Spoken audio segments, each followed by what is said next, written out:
भक्तजनों, आज मैं आपको होलिका दहन की पावन कथा सुनाने जा रहा हूँ। आपको बता दें कि होली का त्योहार जब जब भी आता है तब यह त्योहार भक्त प्रहलाद की याद दिलाता है। पौराणिक कथाओं के अनुसार बताया जाता है कि हिंदू पंचांग के अनुसार वर्ष के अंतिम माह फागुन माह पूर्णिमा को होलिका दहन होता है। होली की पौराणिक कथा 4 घटनाओं से जुड़ी है। पहली, होलिका और भक्त प्रहलाद का गुणगान करने जा रहा हूँ।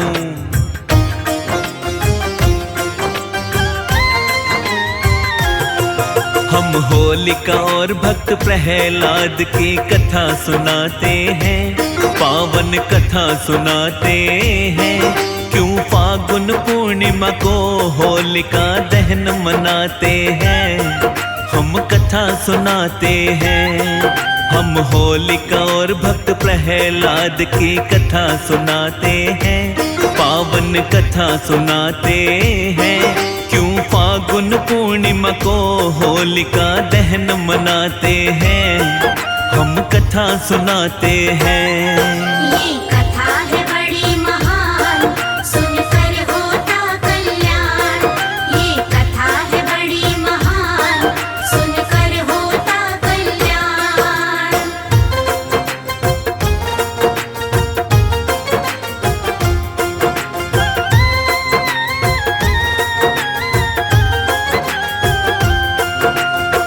प्रिय भक्तजनों, होली का त्योहार जो हिंदुओं में प्रेम का प्रतीक माना जाता है और यह हिंदू पंचांग के अनुसार वर्ष का अंतिम मास है, जिसे फागुन मास के नाम से भी जाना जाता है। तो आइए जानते हैं होलिका दहन की आगे की कथा।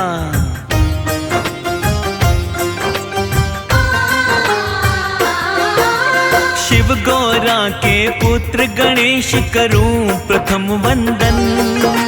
श्री नारायण शिव गौरा का करते हैं सुमिरन।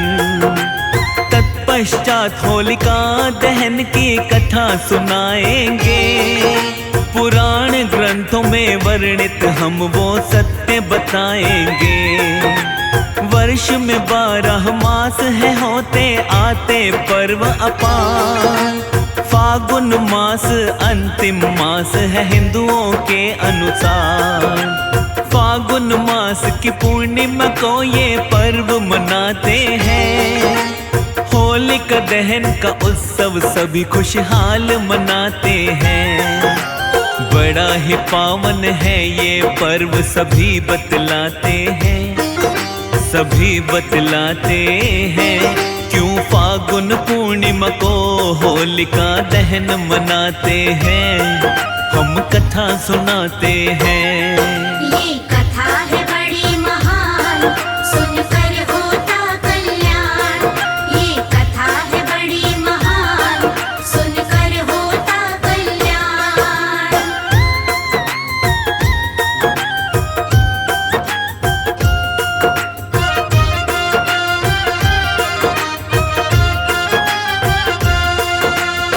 प्रिय भक्तजनों, बताया जाता है कि होलिका दहन के दूसरे दिन प्रहलाद के मित्र व हमजोलियों ने आकर दुल्हनडी का त्योहार मनाया था। तो वेद पुराणों के अनुसार होलिका और भक्त प्रहलाद की कथा को अधिक मान्यता दी जाती है। तो हम भी इसी कथा की ओर चलते हैं और होलिका दहन की पावन कथा का स्मरण कराते हैं।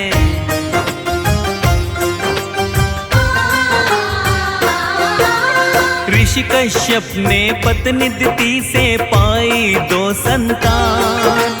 दोनों अति बलशाली थे, दोनों ही शक्तिमान। हिरण्याक्ष और हिरण्याकश्यप दिए दोनों को नाम। दोनों भाइयों ने ब्रह्मा जी का किया है तप और ध्यान। करी तपस्या भारी फिर ब्रह्मा जी आए हैं। चाहिए क्या वरदान तुम्हें फिर जानना चाहते हैं। हिरण्याक्ष ने वर पाकर ब्रह्मा को किया प्रणाम। हिरण्याकश्यप बोला मुझे दो अमरता का वरदान। क्या बोले ब्रह्मा जी तुमको रहस्य बताते हैं। हम रहस्य बताते हैं, क्यों फागुन पूर्णिमा को होलिका दहन मनाते हैं, हम कथा सुनाते हैं। ये कथा है बड़ी महान, सुनकर होता कल्याण। ये कथा है बड़ी महान, सुनकर होता कल्याण।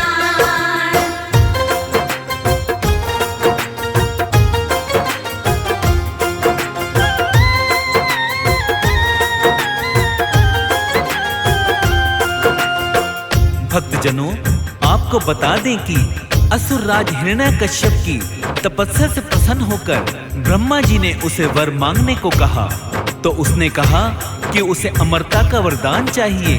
ब्रह्मा जी ने कहा कि यह संभव नहीं और कुछ मांगो, तो उसने कहा कि आपके बनाए किसी प्राणी, मनुष्य, पशु, देवता, दैत्य, नागादि किसी से मेरी मृत्यु ना हो, मैं समस्त प्राणियों पर राज्य करूं। मुझे कोई ना दिन में मार सके और ना रात में, ना घर में, ना अंदर, ना बाहर मार सके। फिर क्या हुआ, आइए जानते हैं इस कथा के माध्यम से।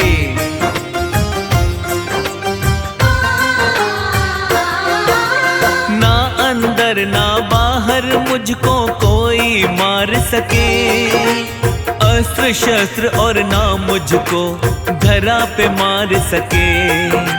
ना आकाश और ना पाताल में, ना ही स्वर्ग में, नर नारी मारे ना मुझको, ना ही नरक में। इतना दे वरदान तो ब्रह्मा चले ही जाते हैं, इधर इंद्र दैत्य की पत्नी बंदी बनाते हैं। इंद्र देव फिर लेके कयाधु चले स्वर्ग की ओर, देवर्षि नारद जी मिल गए आते दूजी ओर। देवर्षि फिर इंद्र देव को तो समझाते हैं, हाँ हाँ वो समझाते हैं, क्यों फागुन पूर्णिमा को होलिका दहन मनाते हैं, हम कथा सुनाते हैं। ये कथा है बड़ी महान, सुनकर होता कल्याण। ये कथा है बड़ी महान, सुनकर होता कल्याण।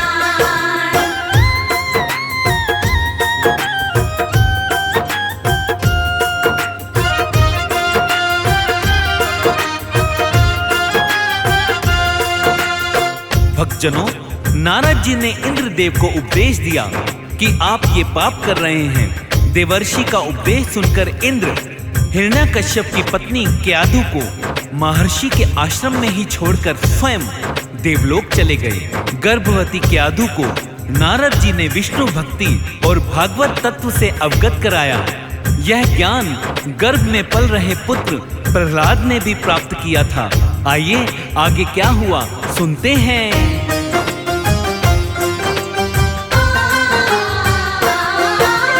प्रहलाद नारायण भक्ति गर्भ में पाए थे, दैत्य राज भी वर पाकर फिर लौट ही आए थे।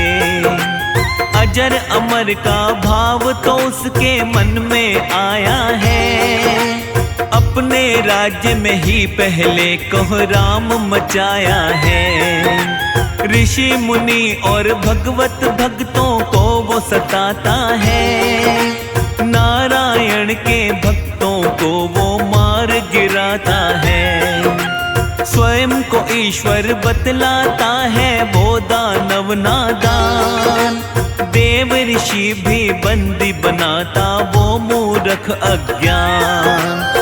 कुछ लोग उसकी पूजा करने लग जाते हैं, पूजा में लग जाते हैं, क्यों फागुन पूर्णिमा को होलिका दहन मनाते हैं, हम कथा सुनाते हैं। ये कथा है बड़ी महान, सुनकर होता कल्याण। ये कथा है बड़ी महान, सुनकर होता कल्याण।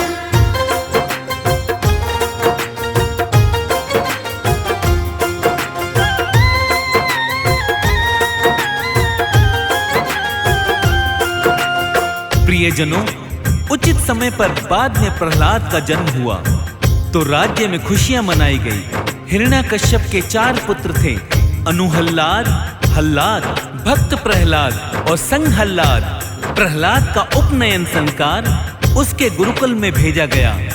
कुछ समय बाद हिरण्यकश्यप को यह जानने की उत्सुकता हुई कि गुरुकुल में मेरे पुत्र क्या सीख रहे हैं। उन्होंने प्रहलाद को बुलाकर पूछा, तुमने गुरुकुल में क्या सीखा है?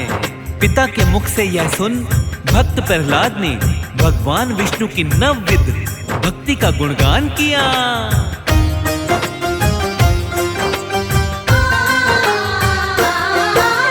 अपने पुत्र के मुख से उसने सुना हरि गुणगान। क्रोधित हो गया हिरण्यकश्यप सुन विष्णु का नाम। हिरण्यकश्यप ने पुत्र को अति ही समझाया। ना माने प्रहलाद तो अपने गुरु को बुलवाया। शुक्राचार्य ने प्रहलाद को आकर समझाया। हरि भक्ति में हुआ दीवाना समझ नहीं पाया। समझ गया हिरण्यकश्यप उसने है फिर माना। विष्णु भक्ति में हुआ उसका सुत है दीवाना। फिर तो मारने का उसको आदेश सुनाते हैं। हाँ, आदेश सुनाते हैं। क्यों फागुन पूर्णिमा को होलिका दहन मनाते हैं। हम कथा सुनाते हैं। ये कथा है बड़ी महान, सुनकर होता कल्याण। ये कथा है बड़ी महान, सुनकर होता कल्याण।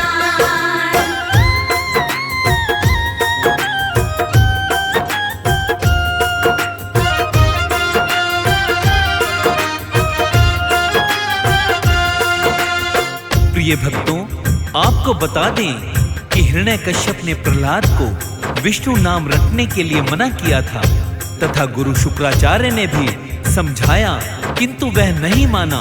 अपने पुत्र से परेशान हिरण्यकश्यप ने अपने सैनिकों को उसे मारने का आदेश दे दिया। सैनिकों ने उसकी आज्ञा का पालन करते हुए उसे विष दिया, तलवारों से प्रहार किया, विषधरों के सामने छोड़ा, हाथियों के पैरों तले को चलवाना चाहा, पर्वत से नीचे फिकवाया। लेकिन श्री हरि विष्णु की कृपा से प्रहलाद का बाल भी बांका नहीं हुआ।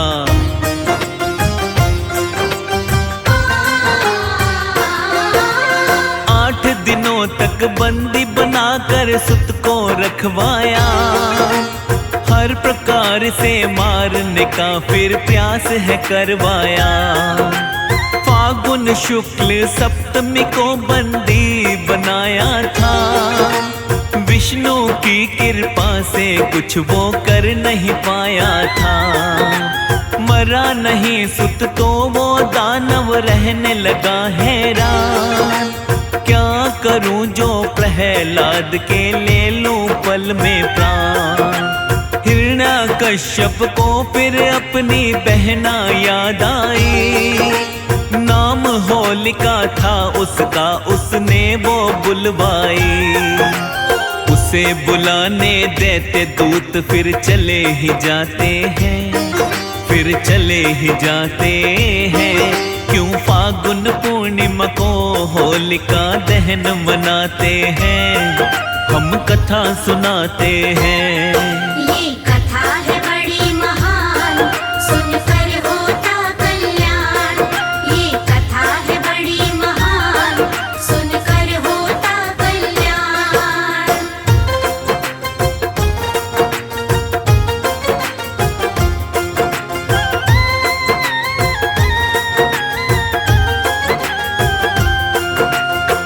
भक्तजनों, आपको बता दें कि हिरण्यकश्यप को अपनी बहन की याद आती है तो वह अपने दूतों को भेजकर बहन होलिका को बुलवाता है और सारा हाल बताता है। भाई की परेशानी सुन बहन होलिका ने कहा कि आप चिंता ना करें भैया, मुझे ब्रह्मा से वरदान प्राप्त है कि मैं किसी भी प्रकार से अग्नि में जलकर नहीं मर सकती हूँ। अग्नि में तो सभी भस्म हो ही जाते हैं। आइए आगे क्या होता है सुनते हैं।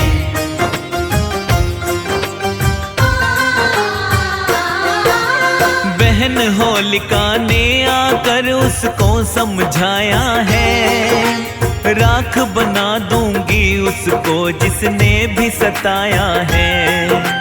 बहन की बातें सुन दानव फिर तो हर्षाया है, यही उम्मीद थी तुमसे बहना ये बतलाया है।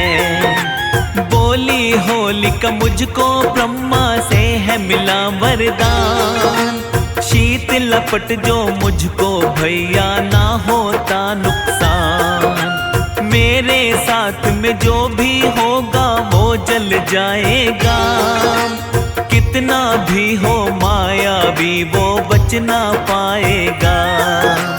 क्या बोला है हिरण्याकश्यप वो बतलाते हैं, हम वो बतलाते हैं।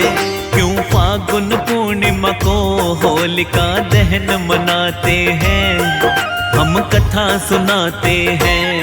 ये कथा है बड़ी महान, सुनकर होता कल्याण। ये कथा है बड़ी महान, सुनकर होता कल्याण।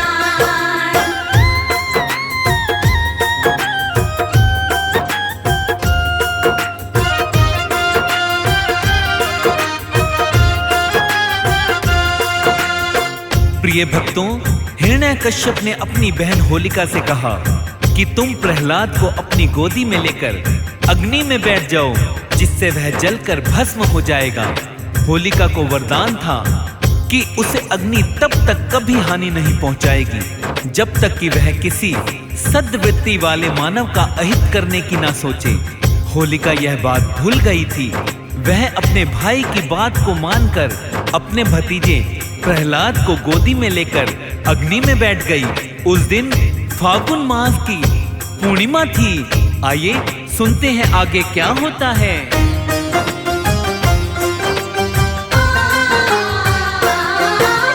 फिर तो होलिका ऐसी जली अति ही चिल्लाई है, चीर उड़ा प्रहलाद पे आवो राख बनाई है। हिरण्याकश्यप होके क्रोधित फिर तो आया है, भक्त प्रहलाद खंबे से फिर बंदी बनाया है। प्रहलाद ने पिता को अपने अति समझाया है, किंतु असुर ने एक न मानी समझ न पाया है। बोला दानव मैं भगवान हूँ मेरी कर पूजा, मेरे अलावा इस सृष्टि पर और नहीं दूजा। तेरा विष्णु कहाँ बैठा हम देखना चाहते हैं, हम देखना चाहते हैं। क्यों फागुन पूर्णिमा को होलिका दहन मनाते हैं, हम कथा सुनाते हैं। ये कथा है बड़ी महान, सुनकर होता कल्याण। ये कथा है बड़ी महान, सुनकर होता कल्याण।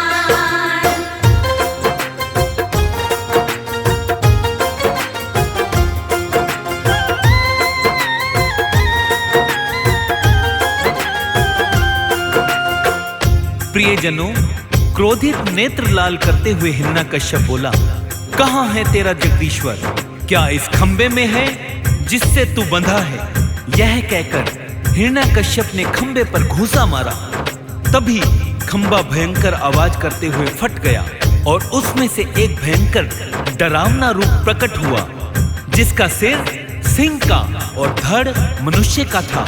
पीली आंखें, बड़े बड़े नाखून, विकराल चेहरा और तलवार थी लपलपाती जीभ। यही नरसिंह अवतार थे। उन्होंने तेजी से हिरण्याकश्यप को पकड़ लिया और संध्या की बेला में सभा की दहली पर अपनी जांघों पर रखकर अपने नाखूनों से उसका कलेजा फाड़ डाला। हजारों सैनिक जो प्रहार करने आए थे, उन्हें भगवान नरसिंह ने हजारों भुजाओं और नख रूपी शस्त्रों से खदेड़ कर मार डाला।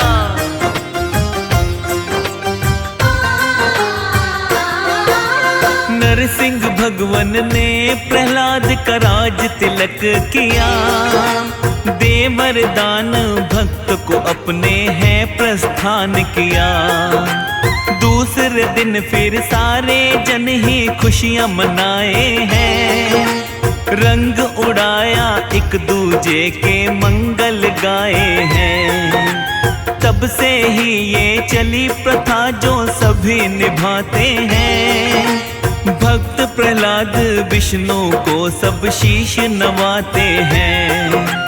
होलिका दहन की पावन गाथा तुम्हें सुनाई है, सुमिर शारदा भक्तों को ये कथा सुनाई है। सभी होलिका की भी तो जयकार लगाते हैं, सभी जयकार लगाते हैं। क्यों फागुन पूर्णिमा को होलिका दहन मनाते हैं, हम कथा सुनाते हैं।